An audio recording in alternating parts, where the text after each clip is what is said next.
This program contains graphic material, including offensive language. Viewer discretion is advised.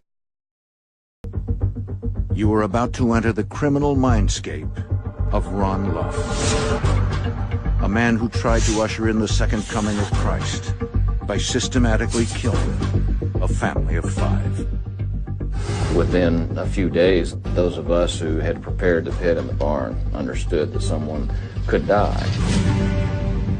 After joining a small religious group, Luff becomes captivated by the leader. And he came in and mentioned, are you in or you out? Then he says, well, I want him brought out to the barn from oldest to youngest. He is willing to do anything to prove his devotion to the man who controlled his mind. I was the one that led each member from the house to the barn and delivered into that pit. Including murder. We had to clear out all the garbage in that room to get to the pit. That night at 9:07 p.m. we found the first body of an adult male. Anybody who would carry a little girl to her death has to be the Grim Reaper. I mean, how does someone who seems relatively normal get sucked in so far that they're willing to commit violent murders? Forensic psychologist N.G. Beryl sits face to face with this once mild-mannered family man. People will die. To uncover how he turned killer. Was it a power trip or something like, boy, I'm showing these bad people? I really think it was just me trying to overcome the fact this is a traumatic hell. If you were to look into the pit of hell, that's exactly what that looked like.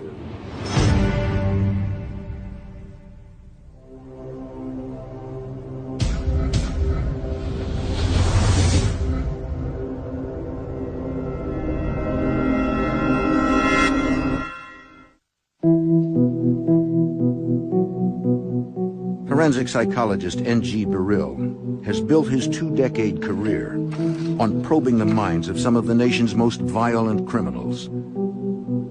Now he has been granted access to Ron Luff. In 1990, Luff was convicted of aggravated murder and kidnapping for his role in the cult murders that took the lives of 5 family members. He is serving 5 consecutive life sentences at the Ross Correctional Facility in Ohio. What I'll be looking for in today's interview is to try and get a sense of what this man's history was like, to see if there was anything unusual that would have contributed to his becoming a cult member. It is difficult to conduct an interview in a prison setting. Usually being in a prison ups the anxiety level. I guess the curiosity of doing this sort of thing, you can never predict how someone's going to behave. Hi, I'm Dr. Beryl, and I'd like to thank you for participating in this interview. I want to start off just asking you some very basic questions. What precisely were you convicted of? 5 counts of aggravated murder and 4 counts of kidnapping. The real question becomes, how did you get to that place? Everyone has vulnerable time in their life, but they're vulnerable to a certain kind of setting.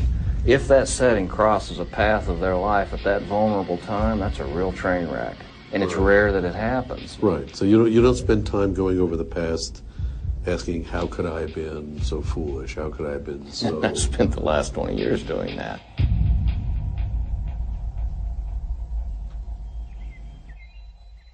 December 31st. 1989, Kirtland, Ohio. The local police department receives an alarming tip from ATF officials in Kansas City, Missouri. The dispatcher told me that they had an informant who said there were 5 bodies buried in a barn on Chardon Road in Kirtland. Sergeant Ron Andelsek heads to the abandoned property to search for any signs of a possible grave. We walked inside, it was a concrete floor, saw no evidence of anything suspicious. The next day is when I called the ATF and I asked them to talk to their informant, draw a diagram and fax it to us, so we knew exactly where these bodies were located. The informant is a former member of a local religious group that used to reside on the farm. He draws a precise grid of the barn to show the Kirtland police where the bodies are located. Once cleared and the dirt floor was exposed. You could tell that the ground was very spongy, like somebody had been digging there. So we started digging that night at 9:07 p.m. We found the first body of an adult male. 5 victims are eventually exhumed. Within days, a man turns himself into authorities in Kansas City, Missouri. He was the first man in custody because he turned himself in at the ATF. He walked in and gave a confession. I would ask you to please state your name, spell it. My name is Ronald Luff. That's R-O-N-A-L-D. My last name is Luff, L-U-F-F. Let me ask you now, did you voluntarily come down to our office today? Yes, I did. Did you voluntarily come in to give a statement regarding a matter up in Kirtland, Ohio? Yes. Okay. How does a seemingly normal man turn into a mass murderer? And he came in and mentioned, are you in or you out? And so then he says, well, I want him brought out to the barn from oldest to youngest. What would drive him to aid in the killing of an entire family? And I was the one that brought them out. It's important to interview people like Luff for many reasons.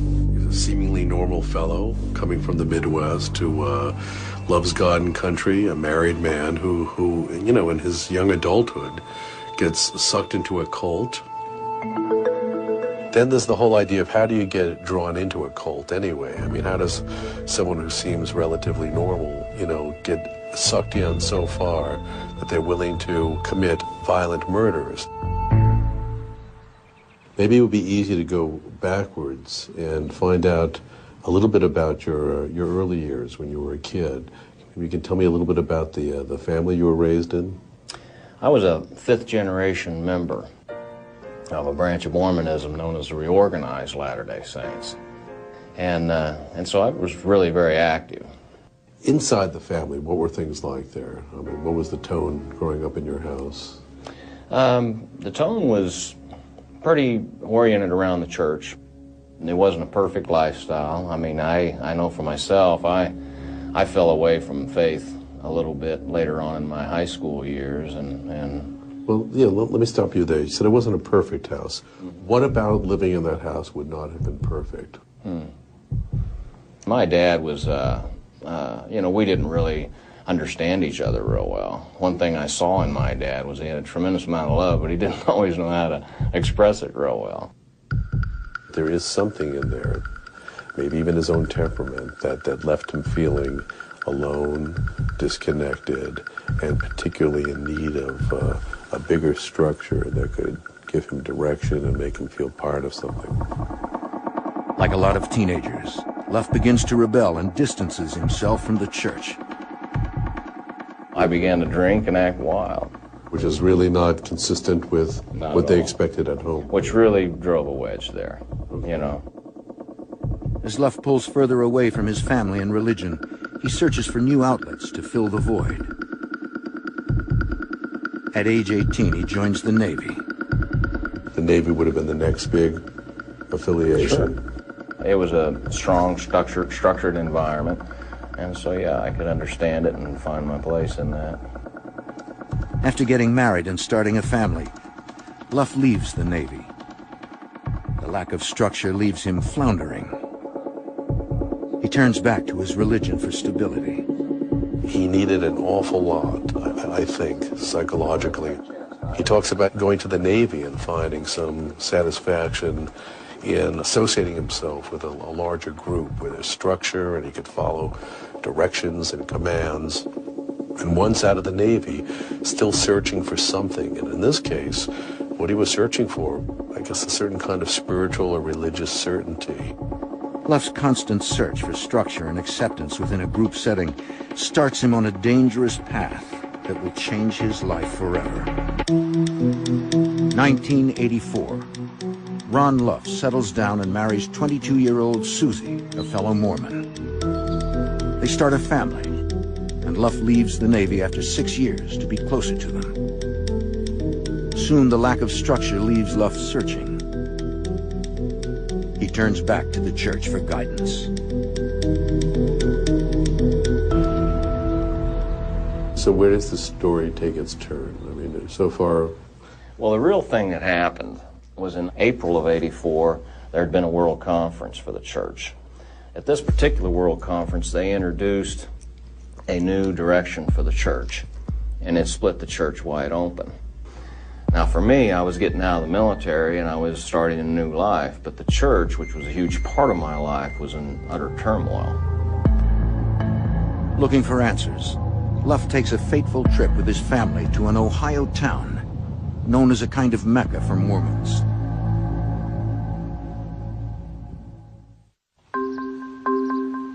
Kirtland, Ohio. This small farming town hosts hundreds of Mormon tourists annually. They come to visit the Kirtland Temple, one of the first religious structures for Mormons. It's primarily a historical landmark. You have visitors from all over the country. It was built by Joseph Smith and his people back in the 1800s. In the spring of 1987, 27-year-old Ron Luff visits the temple on a pilgrimage with his wife and 2 children. There he meets a local tour guide. Luff becomes enraptured by this man's passion for religion. His name is Jeffrey Lundgren. There were people that were saying, this guy really, Jeffrey Lundgren really knows it, and he is a special one. And he taught Sunday school classes there. But a disagreement with the church elders over his teaching practices pushes 37-year-old Lundgren out of the temple. He moves his small group of followers to a nearby farm. It was roughly around 1987 is when I started to see Jeff Lundgren and his people move into the farmhouse on U.S. Route 6. Jeffrey Lundgren has more than 20 disciples. They gather daily at Lundgren's farmhouse, taking in every word. Ron Luff and his wife Susie are captivated. It becomes clear to local authorities this small religious group is quickly morphing into a cult. So where does this fellow Lundgren come in? My faith was, very much everything, and I'm looking for a lot of answers to questions. I decide that I want to go to Kirtland Temple and just visit the place. I've never been there. Pray, meditate, and see if I can, if God will touch me in any way or let me know anything that he wants in my life, a direction in my life. Okay. And so I'd never heard of Jeff Lundgren before that day, and that was where we first met. We spent about 6 hours after that tour talking with him and his wife and some of the things going on in the church and so forth. And we met some of the other people that were there. What there seemed to be is a collection of people who all seemed to have the answers to their questions. And that was very attractive to me because I was still not finding those answers to my questions. And everything that I was reading was saying, okay, you have to go to Ohio to get it. I became convinced that we would have to move up there if we were really going to get the answers we were looking for. Abruptly, he decides to move his family from Missouri to Ohio. You have to think of this stuff as almost like a seduction. And people are just awfully welcoming. They're awfully non-judgmental. And for that individual who's searching and looking for some kind of connection, some kind of attachment to something bigger than themselves, finds the seduction very appealing. Just weeks after moving to Ohio, Ron Luff settles into his new life with ease. The more time he spends with Jeffrey Lundgren, the more convinced he becomes this man will lead him to the path of salvation. A path Ron Luff is desperately seeking. When you talk about any critical event that takes place, the pieces have got to come together at the same time for something bad to occur. The idea that anyone in his shoes would have done the same thing, I don't know if that's true. I really don't know if that's true.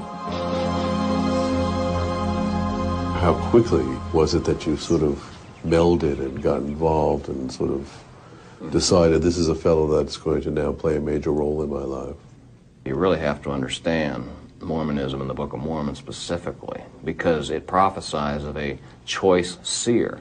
This choice seer is going to be like Moses, only greater. He will be the final prophet of all time, and he is to establish the New Jerusalem. Luff quickly becomes convinced that Lundgren may be the choice seer predicted in Mormon scripture. That this man may hold the answers he has been seeking for most of his life. This was when I began to realize that maybe there's something unique about this guy. How many months before you became convinced he was indeed? Oh, it wasn't probably about 6 or 8 weeks. If it's 6 or 8 weeks you're convinced after moving there that he's got the answer, that he is in fact a prophet, is what you're saying. Sure. By this time I was convinced that he was the prophet. As Luff quickly immerses himself further into the group, he begins to lose touch with the outside world. His days are dedicated to Lundgren's teachings. His thoughts are fueled by Lundgren's words. It's not overnight, but over time, I would call might be like a group think, where the thoughts and behavior are continuously, on a daily basis, reinforced by their fellow congregants or group members. It becomes very difficult after a while for any independent thinking or judgmental thinking. Coming up. There's threats of eternal damnation going here, and it's not just your own. It's your wife, it's your children, but it's also the whole world, because if this thing doesn't happen, people will die. As Ron Luff and his wife become more enmeshed in the cult, they begin to lose sight of reality. Luff is captivated by the teachings of the group's leader, Jeffrey Lundgren. And like all the group's members, is a devoted follower. You never considered yourself a cult. In fact, I don't think the idea ever came to mind, or the whole notion of a cult, which I knew nothing about anyway, was never mentioned. How many would have been in the group at this point? About 20 people.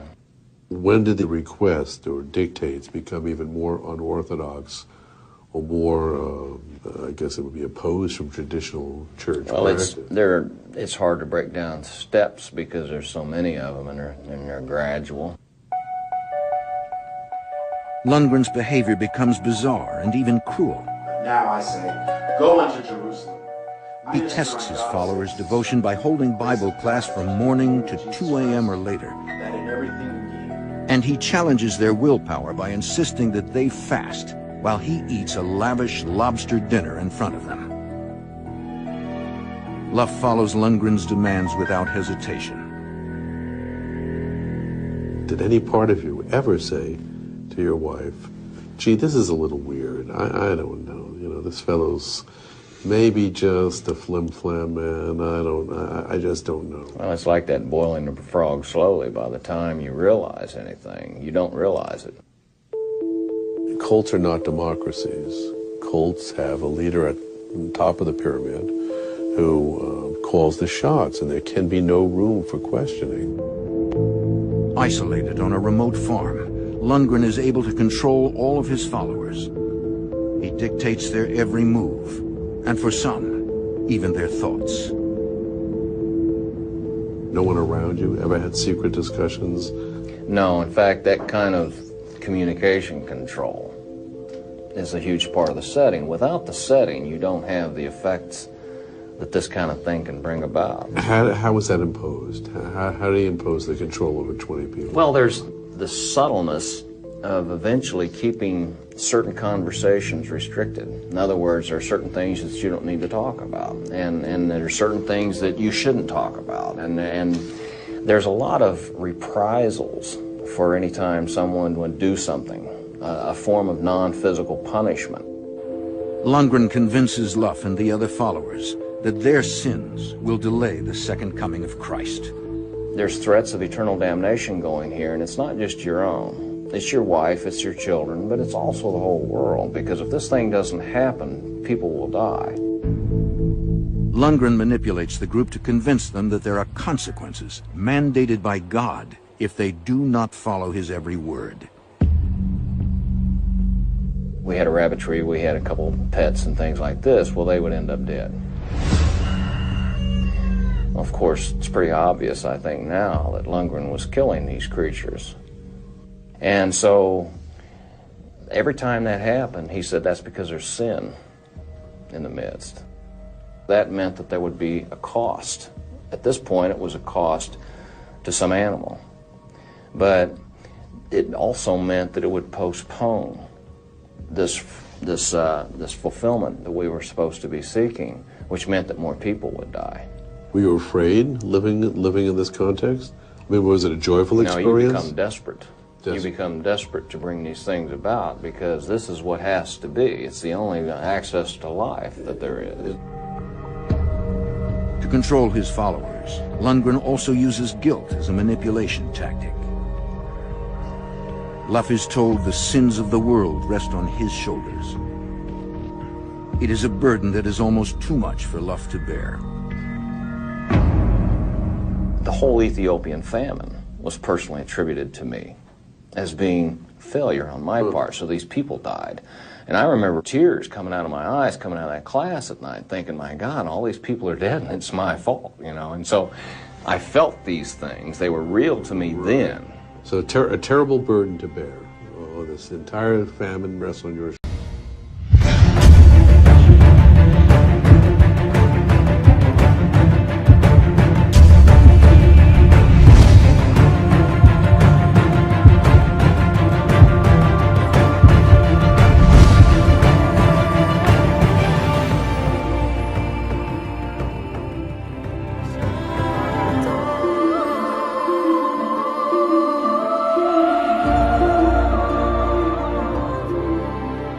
shoulders. And the fate of the world. It's a state of dread.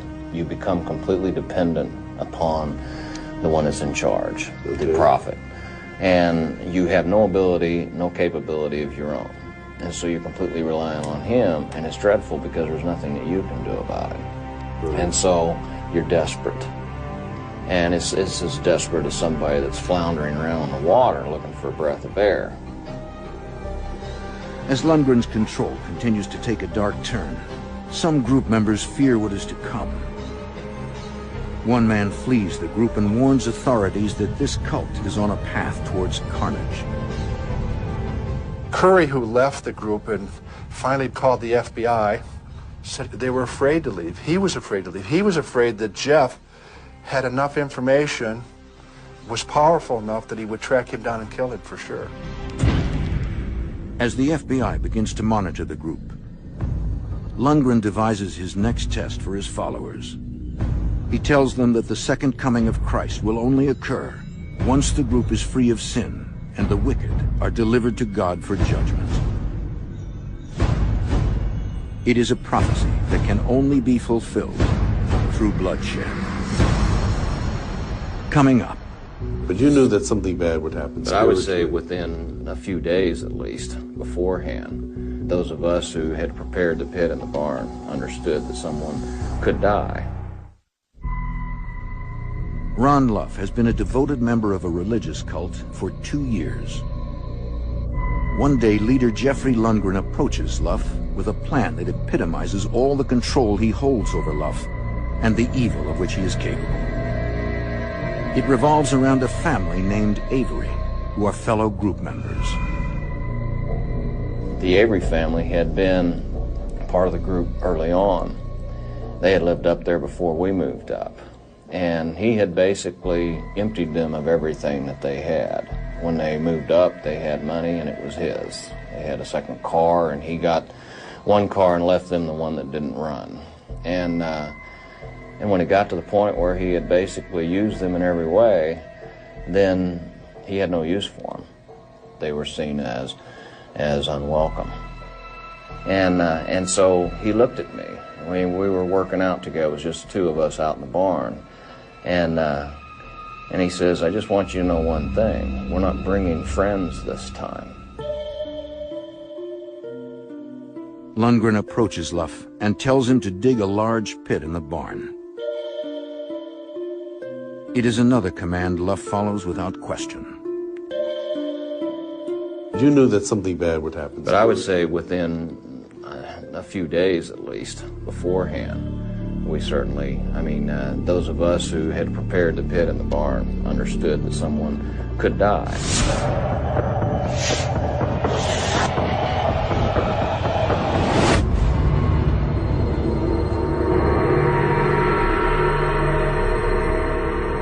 A tip from a former member of Lundgren's cult leads authorities to the discovery of a body. The body is found underneath an abandoned barn on the farm where Lundgren's cult used to reside. Experts are quickly brought in from departments across the county to aid in the excavation and search for clues. I sat down with them before we started this and said, what do we know? And the main part they knew is that they had been bound with duct tape.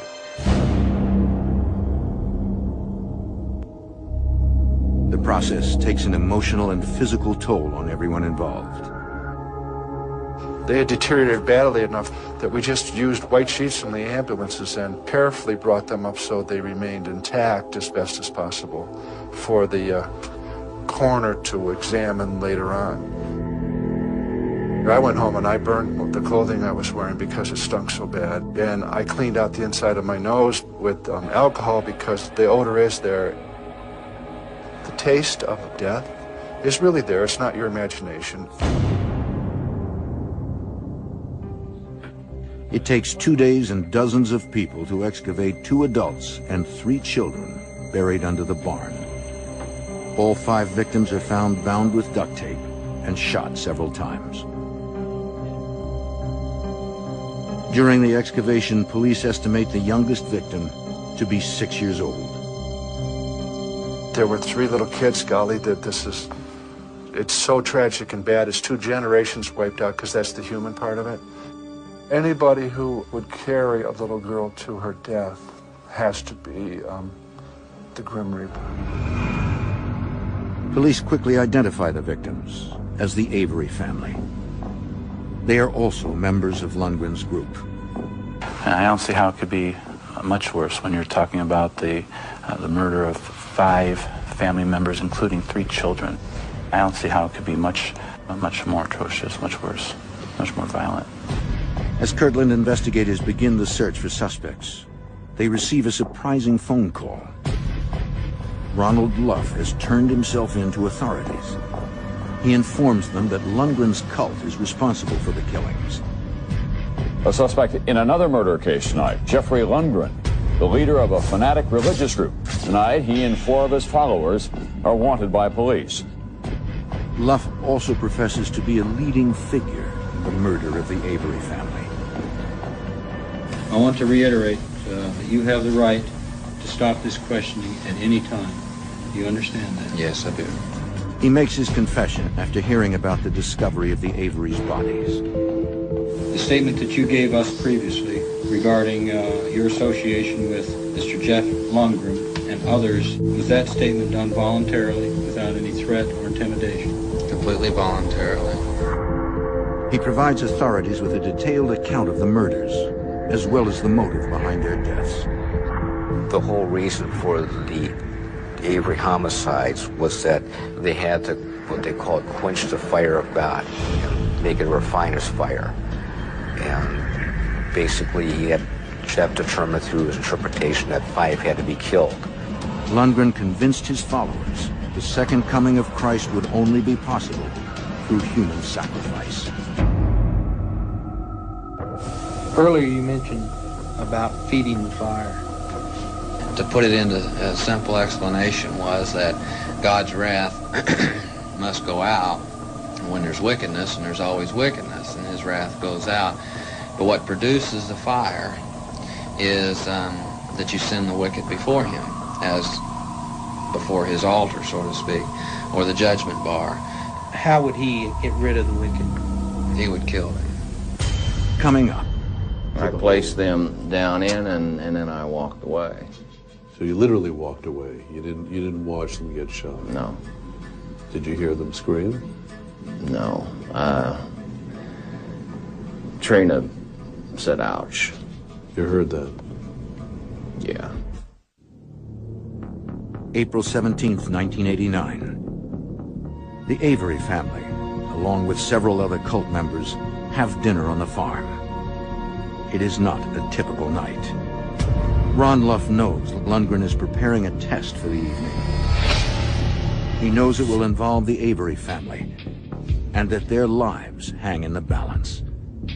In fact, what I said before about no communication even within the group, you've cut off ties from the outside world, but you don't even talk about most things within the group. Now, this form of isolation is just, it's hard to imagine, but there are certain things you don't talk about, there are certain things you don't think. It was called supposing of yourself. For example, the night that the Averys, when I brought them out to the barn one at a time. Now, I didn't know what would happen with them. At all? I had every reason to believe, but what I'm saying is at any time he could have offered grace. And it wasn't for me to think that he wouldn't. You understand the difference? Right, but I understand that in essence, once the die was cast and the hole was dug. But these people, you have let go of these people. That's right. All right. There was no gut instinct or reflex or something that predated your involvement in this group. I wish there had been. To me, it was like going into Jericho. You know, it was terrible carnage that day, but it was something that was commanded, and so that's what had to be done. And conscience itself becomes malleable at this point. When I compare Luff's interviews with serial killers, serial rapists, Luff comes across as very serious. He takes, I think, his role in this crime seriously in the sense that he's not proud of what he did. After dinner, Lundgren brings Ron Luff and 5 other men into a bedroom. There, he lays down their final test. He instructs Luff to escort the Averys into the barn, one by one. There they will be duct taped and put in the pit. It is the last time the Averys would be seen alive. Was it a power trip or something like, boy, I'm showing these bad people? I really think it was just me trying to overcome the fact this is a traumatic hell, because when I looked in that room, an single incandescent bulb was in that room, and it just looked hideous. The whole thing was hideous. It looked like... In the barn or the people's home? The barn where they were actually shot. And if you were to look into the pit of hell, that's exactly what that looked like to me. Did you look in? I don't have any memory of actually focusing on anything because I guess I just didn't want to.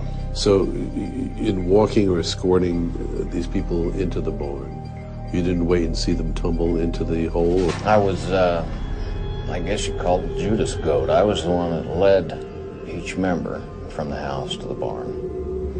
And then from there, they had to symbolically have tape around their hands and feet and on their eyes. After delivering Dennis and Cheryl Avery to their deaths, Ron Luff retrieves their 3 young daughters one by one. Trina, Rebecca, and Karen are inside watching TV. To coax them to the barn, he tells them they are going to see the horses. He gives the youngest daughter, Karen, a piggyback ride. Now, the Avery children didn't ever understand when this was just a game to them. It wasn't intended to be fearful, but Cheryl seemed to fear it. But Dennis definitely did. He felt that he was, I guess, supposed to know that this was going to be bad, whatever it was going to be. And but each person had to be prepared the same way and delivered into that pit. I placed them down in, and then I walked away. So you literally walked away. You didn't watch them get shot. No. Did you hear them scream? No. Trina said, "Ouch." I don't imagine that there was an awful lot of ambivalence. I think he felt that Lundgren had sized up the situation probably accurately, and that he was proud and able to participate in this thing as he was asked to do, being a loyal member of this cult. After Lundgren delivers the final shot, he leaves Ron Luff and the other men to cover up the crime. Did you assist in burying the bodies? Yeah. All right. So you confronted the actual corpses. You saw them? While we were covering the bodies, I don't recall ever really looking in. I don't think I really wanted to. I think that was sort of a, just didn't want to, and I didn't. And I have vague images of the pit, but I didn't really focus on that. Immediately after the murders, the cult leaves the farm and roams the country for the next few months. Slowly, the members disband, and Luff returns to Missouri. His role in the murders starts to weigh on him. 9 months it was December when I got out. You got out how? Just remind me. Well, by this time we had been moved back to Missouri, and that's where he lost control of the group. It was unavoidable to have contact with outside again. Did you review your own complicity in the crime at that point? Where you were able to say to yourself, well, I began to doubt whether or not I could continue any farther, and because God had gotten too ugly, just plain too ugly to follow anymore. That grew eventually into serious doubts about whether or not what we did was right, and then eventually to a conviction that it was wrong. Luff's growing realization that he participated in a terrible crime prompts him to turn himself into authorities. It is a step that initiates the end of Jeffrey Lundgren's cult.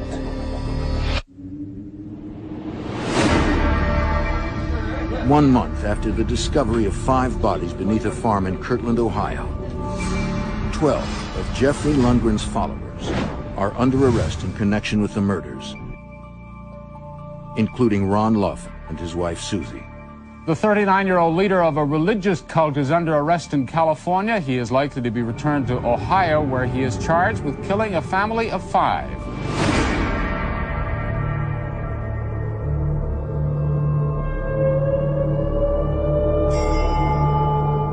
An Ohio grand jury has charged Lundgren and a dozen members of the religious cult he headed with killing a man, his wife, and their 3 children.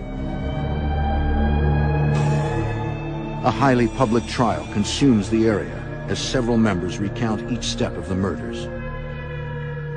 Some members accept plea bargains to escape harsher sentences. By my hand, they were to be killed.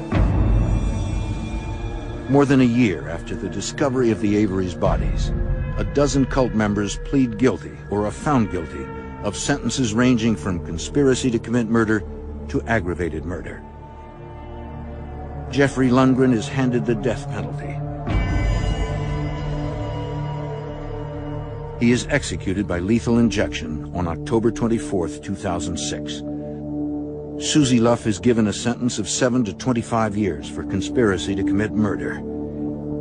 She is eligible for parole in 2010. Ron Luff's role in the murders and his second-in-command position within the group pushed the prosecution to seek the death penalty. His attorney fights it.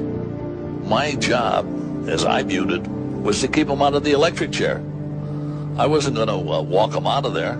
I just wanted to keep him out of the electric chair.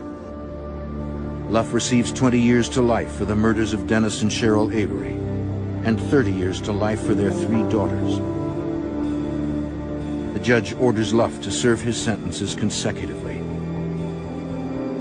Ron Luff will spend the rest of his life in prison. And Ron Luff deserved the death penalty. There's no question he should never be able to step outside the prison again. Those murders wouldn't have happened if it wasn't for Ron Luff and the other people that were involved. Again, he may not have pulled the trigger, but he led them, each of them, one by one to their grave. After his conviction, Luff loses touch with his family. He hasn't spoken with his wife Susie since then, and has had virtually no contact with his 2 children. For 18 years, he has lived a life isolated from the world he used to know, except for his own memories. I accept where I'm at, and I understand these circumstances. My only, just like with this, my only point is to maybe help it not happen again. But I understand and accept where I'm at. I understand that. Right. I have a hard time admitting enmity because I never desired the Averys' deaths. I never planned their death, and I never physically caused their death. But I'm responsible because I participated in their death. Right. And so, yeah, I mean, and part of me says yes, and part of me says, well, yes, but, and so. So you don't feel as guilty as Lundgren, or you believe Lundgren to be? I mean, the fellow that pulled the trigger. I think that he had a desire to take human life, and he found a way to act it out. You sit here today, and I think anyone listening to you speak would say, you know, and I'm sure you're not surprised to hear this, you seem bright, you seem rational. How in the world? Well, you can recover. Is that how you view this? As a recovery from what?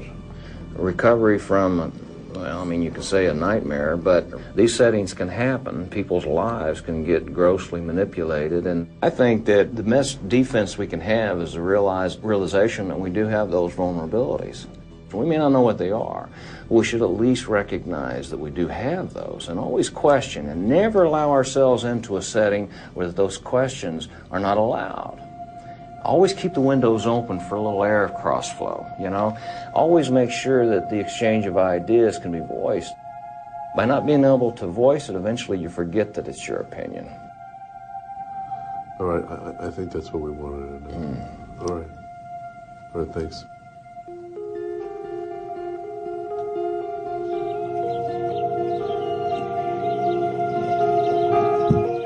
You know, he conducted himself in a rather quiet, respectful manner. He was willing to answer almost anything.